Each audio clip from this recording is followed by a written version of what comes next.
All right, so today we've had a request to talk about something conceptual. This is a big idea, and the idea is essentially called transcending technique and transcending style. And so years ago, I was teaching a seminar in Philadelphia, and in the middle of moving through what I was doing, I made an infamous statement in front of a lot of people where I said, F word technique. And everybody stopped and went, oh, did you just say F word technique? And I said, yeah. I said F technique. Techniques are dumb. And everybody was horrifically offended. And I said, well, here's the thing.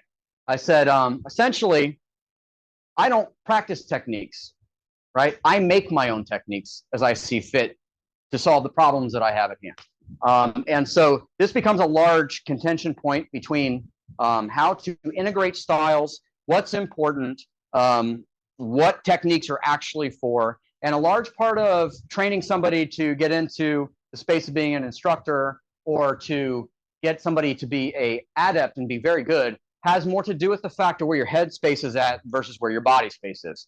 The physical is important, but you're really going to leverage what you can do in your own mind.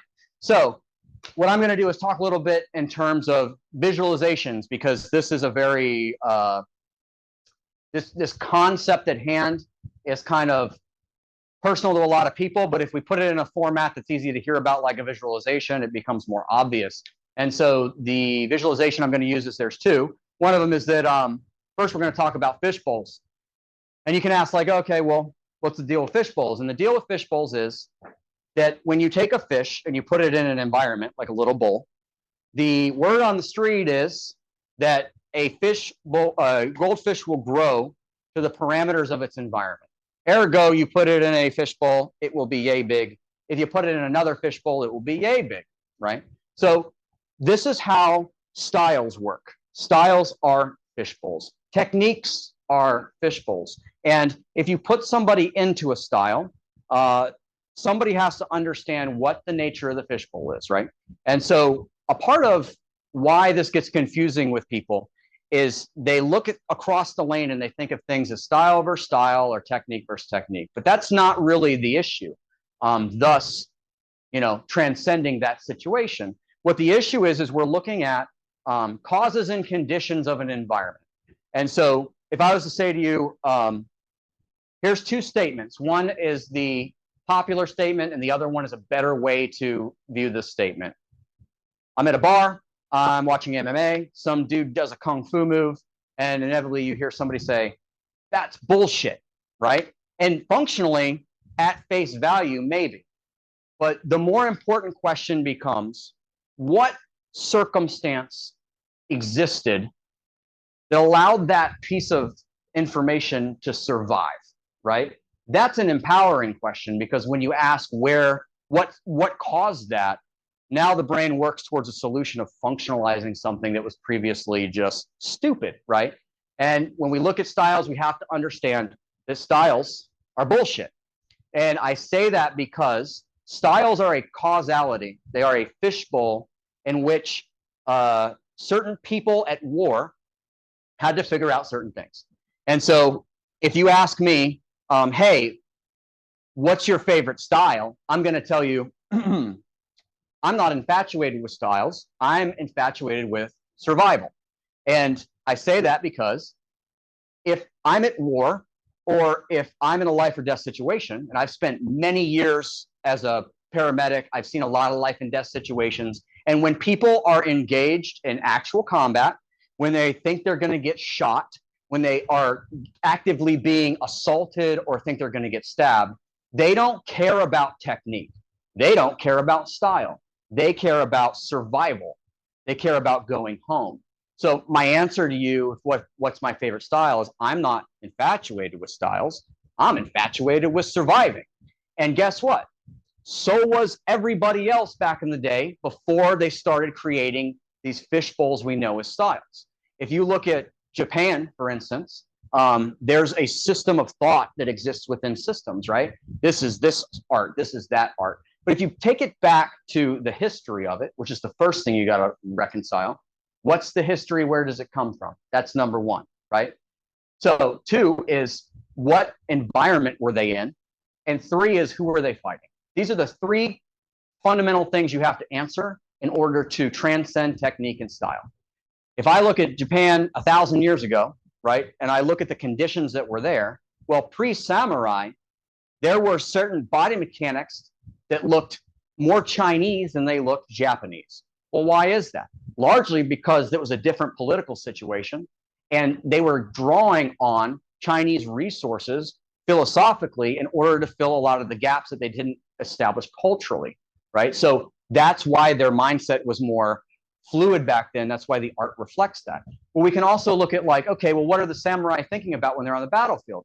Are they fighting over a style, or are they fighting to survive? And if you actually research the history, you'll find that when they created kenjutsu or swordsmanship, they didn't say who's got the best style. A bunch of dudes that lived long enough on a battlefield got together and said, what do you do to live? I don't know. What do you do to live? Oh, that's cool. That's cool. And somebody somewhere made a decision to create an environment and a system, a fishbowl, so that they could put somebody in there and that fish could grow to that circumstance, right? And so the disconnect happens when we stop looking at styles like, we look at styles as something that's functional. We don't look at them like what they are, which is a causality of circumstances. It's a trap. Styles are a trap. Techniques are a trap in the sense of practicality, in the sense that if I don't understand the history of a technique and what it was used for in the battlefield, how can I contextualize it in a way that makes it make sense? I would just see it for what it is in that environment. And so an instructor's job is to take a student like a fish and put them in a progressive series of bowls, right? You can't just throw a fish out into the ocean. It's got this little baby goldfish is going to get taken by the tide, taken by predators. There's too much. It needs an environment to grow in. And so when I look at a style, each style is its own fishbowl. Everybody wants to live, right? So when you look at it that way, you can say, well, why do Southern Chinese styles go taller and Northern styles go lower? Well, if I start at point 0 and I ask, well, what's the environment? I know that the South is closer to the equator and it's warmer. And I know that I can move more on dry land. And I know that if I'm standing on snow, I can't stand like this because I'll slip and fall. I don't want to move a lot because I'll slip and fall. I want to take a lower stance, and I want to focus on hitting things that matter because I can't get enough leverage in a punch. And I want to focus on taking them to the ground where then I can pound them all day long, right? That's not, I like pizza more than chicken wings. That's not, I like triangles more than circles. That's, what did you have to do to go home last night? Oh, I was on the ice, so I had to do this, right? And the thing we have to understand is you're only seeing the representation of the people that lived, right?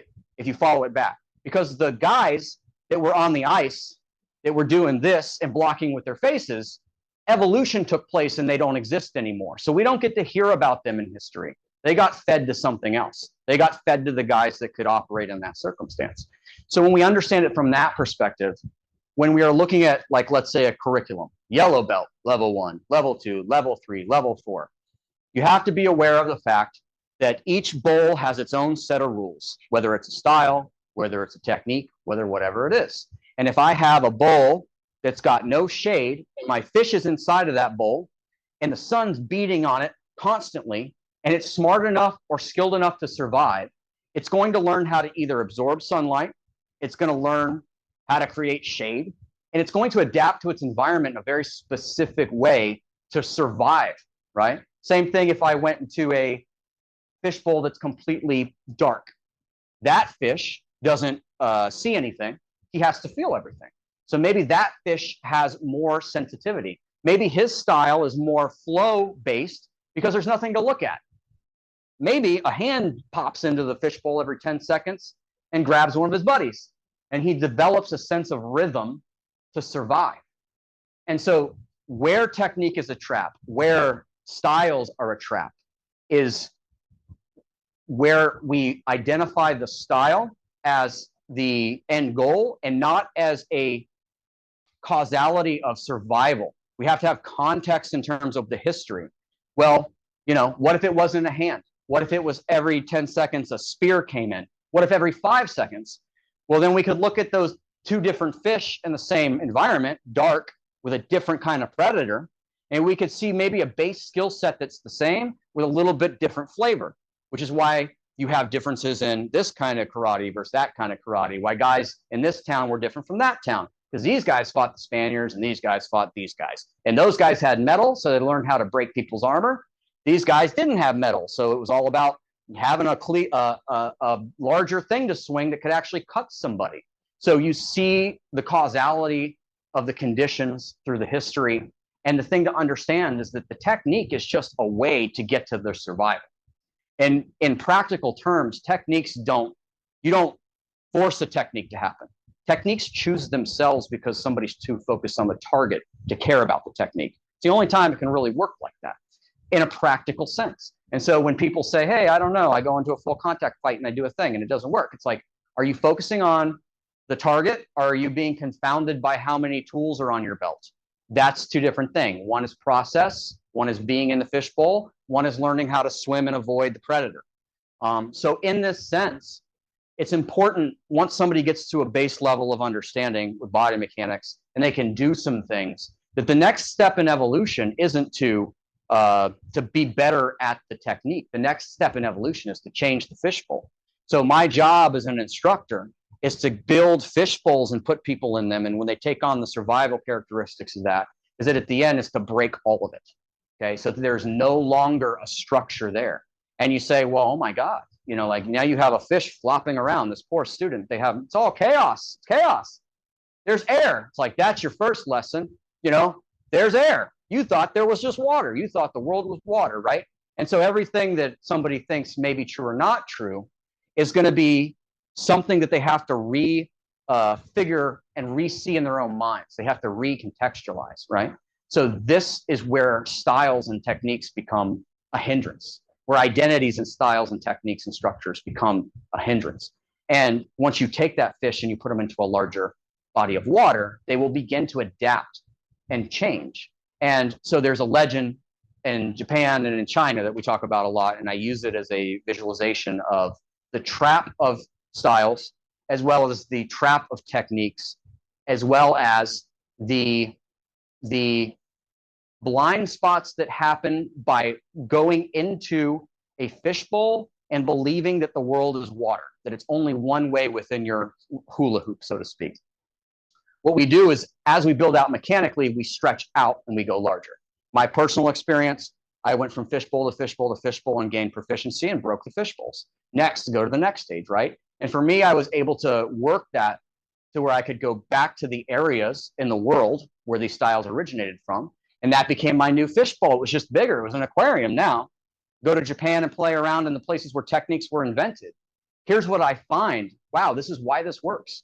I'm contextualizing this in a way that a style can't give me, because a fishbowl is round. But in reality, this is an aquarium, right? And so I don't have anybody to talk to but historians. Hey, give me context on this idea. What happened for real? And now I can start to answer the where did it happen? Why did it happen? Who did they do?